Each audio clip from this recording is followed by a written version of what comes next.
Hi, my best friends, it's me, Adam.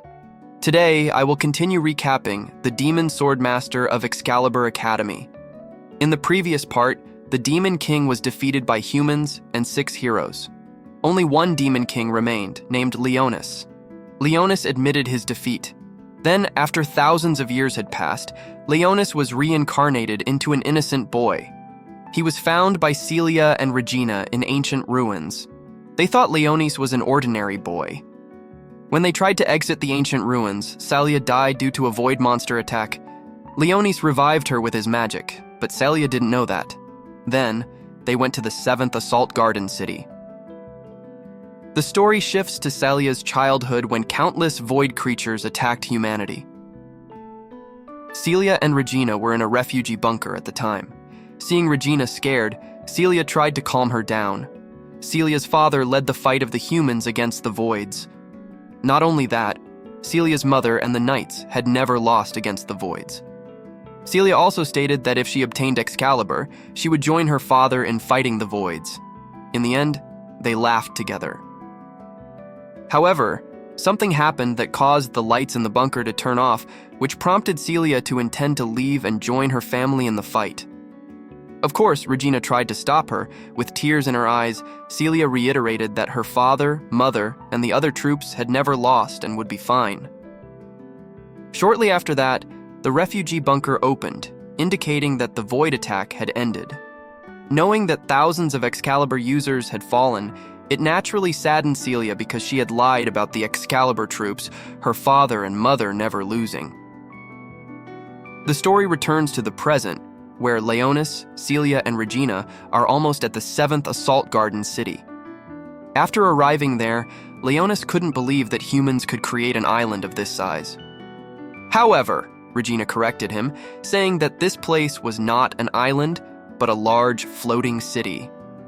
Leonis was astonished that such a place could move. Celia reported data from a previous investigation and mentioned that she would take Leonis to the dormitory. Regina was surprised to learn that Leonis already had Excalibur. Celia informed her that Leonis had healed her wounds, and perhaps Leonis's kindness had awakened his Excalibur. They referred to Leonis as a foreign child, someone who had fled their country due to the void attack. Assault Garden also had a mission to find and help such individuals. Celia explained that Leonis would stay at the Excalibur Academy, which was a place for training Excalibur users. She would take care of the necessary procedures, and Leonis was instructed to enter through the scanner while she waited for him at the exit. Leonis went to the toilet and found himself upset because his plan had been to raise the Demon King's army and eliminate humanity. Instead, he found human civilization to be advanced, and his body had become that of a boy.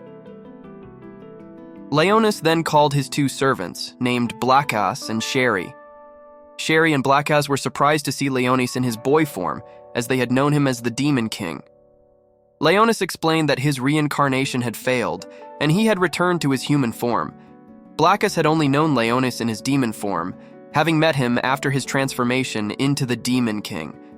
Sherry commented on how cute Leonis looked.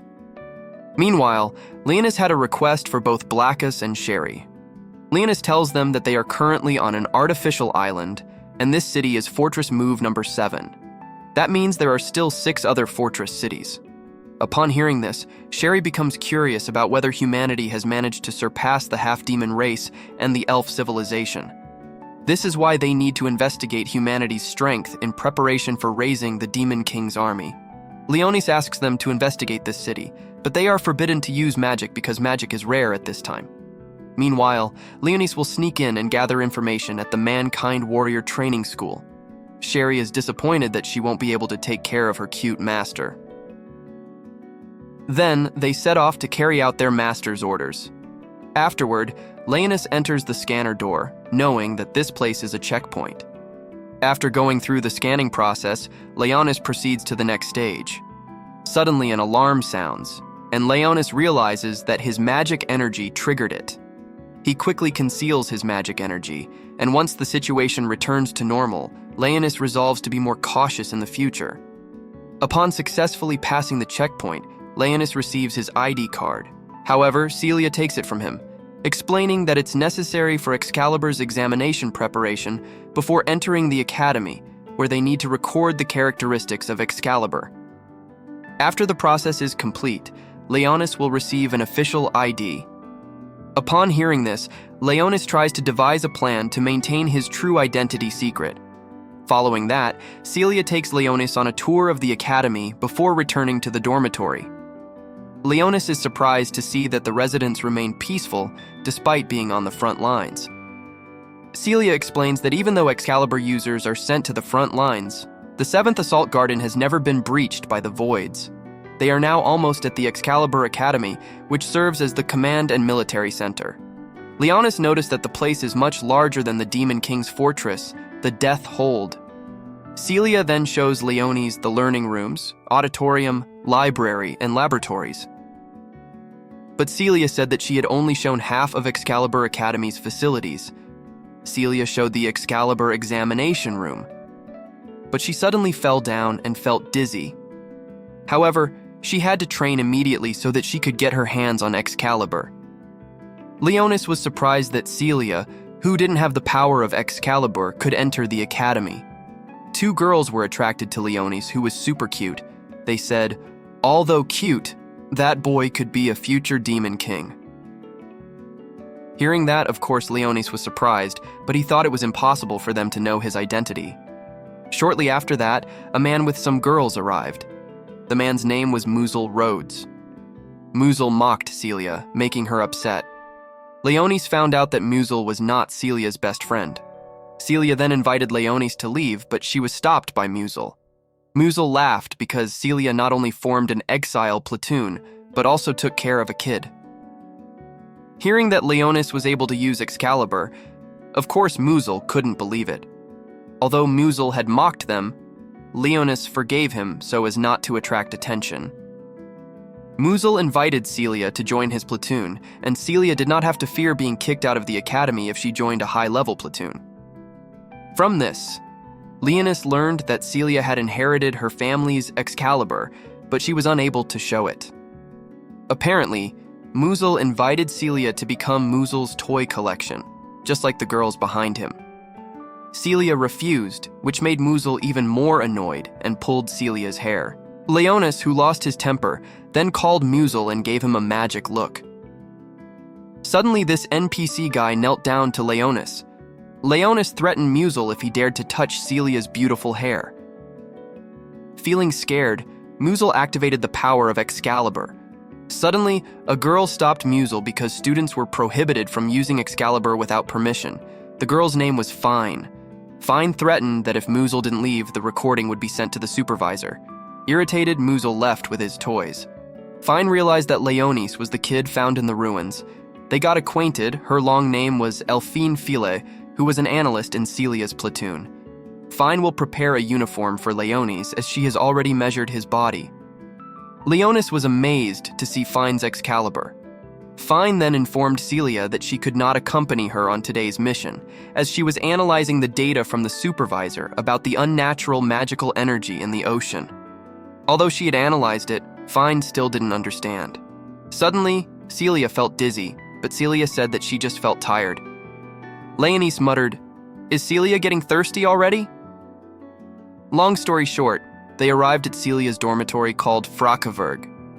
The determination of the dormitory was based on the platoon's work. A platoon was a team of Excalibur users. Only high-ranking platoons were allowed to move to the new dormitory. Regina was seen sleeping after shopping. It was because Excalibur's power consumed a lot of energy. When he entered Celia's room, Leonis asked if it was okay if he entered the girls' dormitory. But Celia didn't mind because Leonis was still a kid. Celia told Leonis to take a shower first. Then, Celia asked if Leonis wanted to join her platoon after his Excalibur inspection was completed.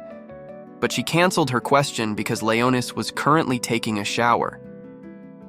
While using the soap to clean his hair, Celia suddenly entered the bathroom. Of course, Leonis was surprised. She then said that hair is cleaned using shampoo, not soap. Then, Celia washed Leonis' hair. Oh my gosh, this boy is so lucky. Celia said that Leonis was free to enter any platoon because the healing power of Excalibur was precious. High-ranked platoons were definitely eyeing Leonis. Compared to Celia's platoon, it wouldn't be advantageous for Leonis, because Celia's Excalibur hadn't appeared yet. But if he was willing, Celia asked Leonisis to be her partner. Leonis felt that Celia was upholding justice because she had told him of her weakness. Leonis wondered that Celia was still fighting even without the power of Excalibur. It was better for her to ask for protection, but Celia wanted to fight directly. Suddenly, Celia fell down and said that her body was weak. Then Leonis touched Celia and a mark appeared, and Celia's eyes turned red. Her teeth also had fangs. Celia then sucked Leonis' blood like a vampire. Then she came to her senses and was confused as to why she did it. Leonis was forced to reveal that he had actually lied. He did not heal Celia with Excalibur's power because he could not revive a dead person. And he said that Recilia Ray Crystalia had died. Thanks for watching. Please subscribe and see you on the next episode. Love you guys.